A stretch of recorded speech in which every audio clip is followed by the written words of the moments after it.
Thank you, Tim, and congratulations again to all of our new HR Honor Roll members. Next up is our final honoree, the moment we've all been waiting for, David Rodriguez, Global Chief Human Resources Officer for Marriott International. For the past 12 years, David has been part of the executive team for the largest hospitality company in the world. Most recently, his visionary leadership led to the successful integration of 150,000 new employees from more than 100 countries into Marriott's business systems and its culture after the company's acquisition of Starwood Hotels. David also has been instrumental in Marriott's efforts to combat the tragic global problem of human trafficking. His extensive effort in collaboration with two nonprofits led to a mandatory training for company employees called A Million Eyes, highlighting the power of 500,000 Marriott associates working to combat the problem. As of May of this year, more than 570,000 associates have been trained, and a number of young people have been rescued and removed from dangerous situations thanks to this training. It is this degree of dedication and determination that sets David Rodriguez apart. He exemplifies everything human resources can and should be, and is a true beacon of the profession, said Arne Sorensen, President and CEO of Marriott International. Ladies and gentlemen, please join me in congratulating our 2019 HR Executive of the Year, David Rodriguez.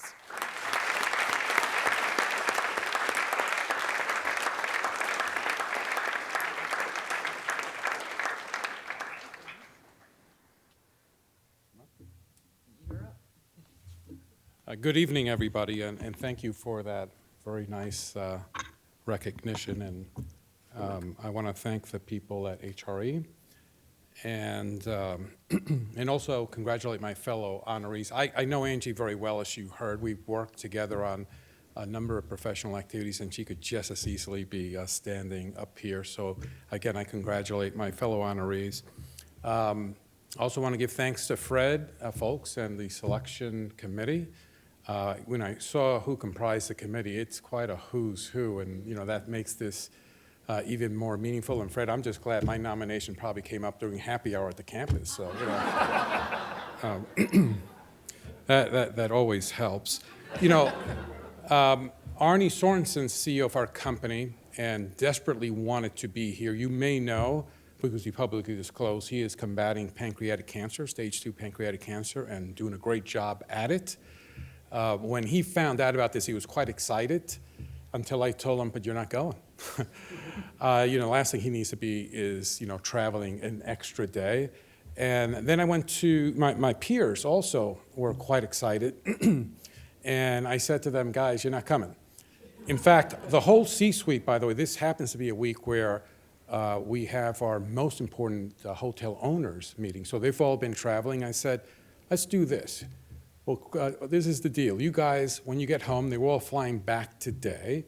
You go and spend a night with your family, and I'll spend a night with my family. And so tonight, I have my family with me, my wife Nora, and my daughter Alyssa. Her husband Adam is actually back at the hotel with I always say it's our first grandchild, 17-month-old Ellie, and we decided to make this a family excursion, so we'll be touring Boston tomorrow.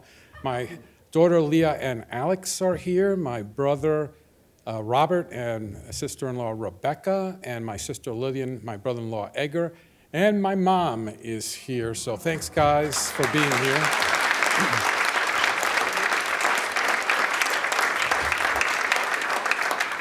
I couldn't do what I do without their support. My only appeal tonight will be to my mother to resist the urge to post pictures of my baby pictures and pictures of this on Facebook tonight, which seems to pop up all the time. I'm often asked, why are married associates so cheerful? And I sense that behind that question is another question. Have you landed on some fancy new program, found a great new vendor, or some different framework to think about things? And my answer usually disappoints them, because in some ways I don't think that is the most important questions to be asking. Although the answer to why married associates so cheerful, I think, is actually pretty straightforward and time-tested.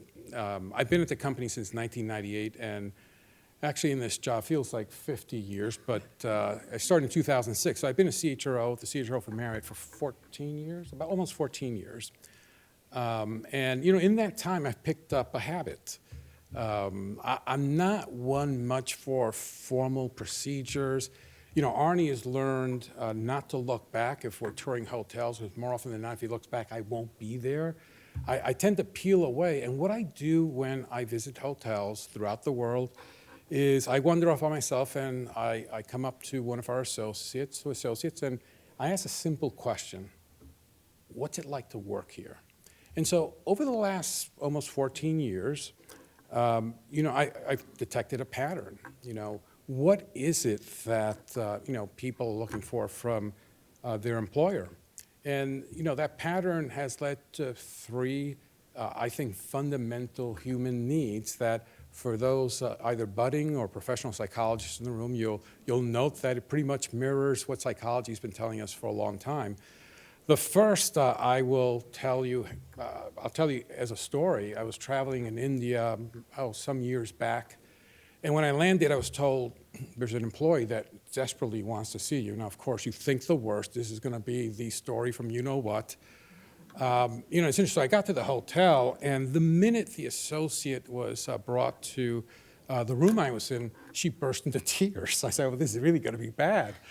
And then, it was remarkable. Really, what she wanted to express was her gratitude. And I learned that she had come, she was a single mom, had suffered through domestic violence, in fact, had come from generations of poverty. But having walked through the thresholds of that hotel, she found the dignity that eluded her in society, and she found the opportunity to build a better life. I've actually sort of kept touch, and those kids now have graduated college and started their own careers.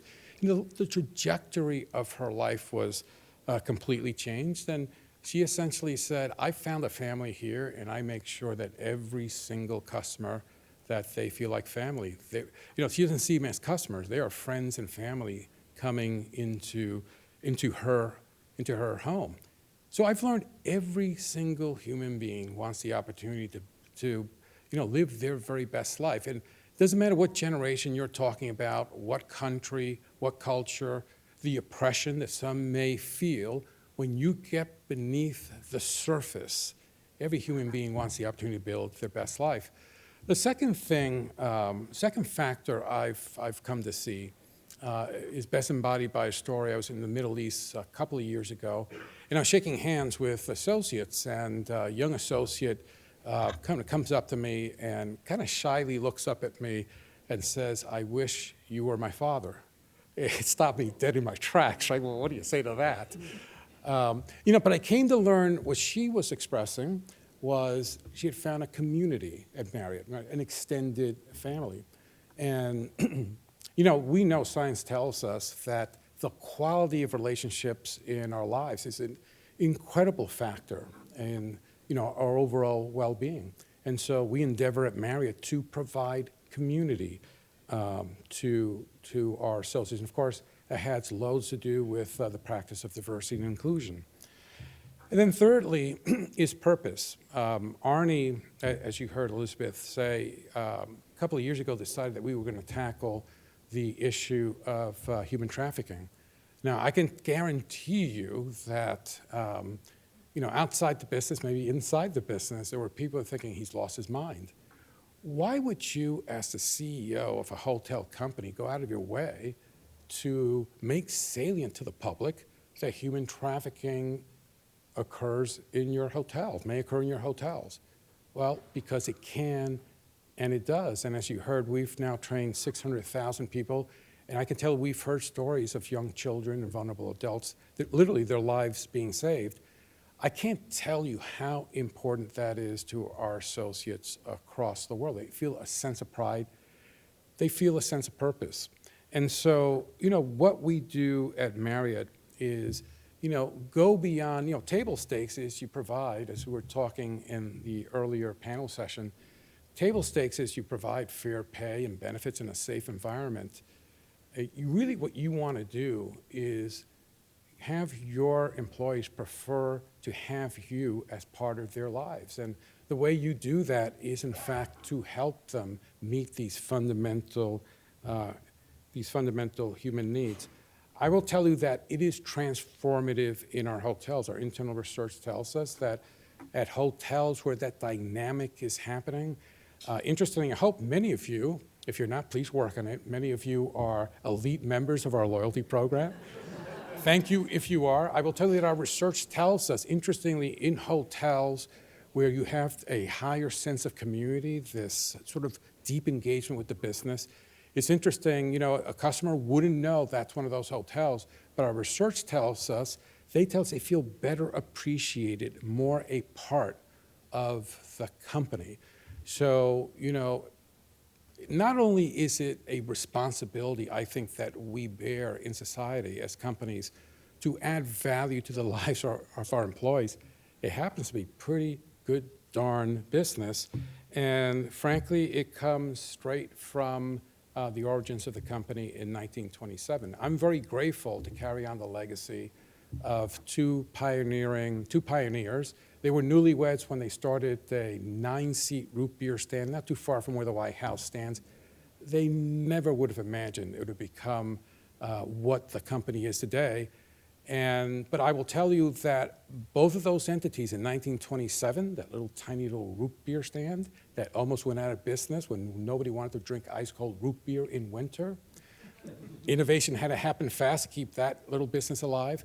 And today's 7,000 hotel company, they actually happen to share a common thread, and that common thread is the Marriott's most powerful business principle. They express very simply, take care of the employee, they'll take care of the customer, and the customers will return, the business will take care of itself. In our modern speak, we probably would say something like, ensure that you're providing an inspiring work experience, that you're attending to the well-being of your employees, and you'll find that it's the path to sustainable success. So thank you for this, and I thank you actually on behalf of the 730,000 people at Marriott who endeavor to bring opportunity, community, and purpose to the world. Thank you very much.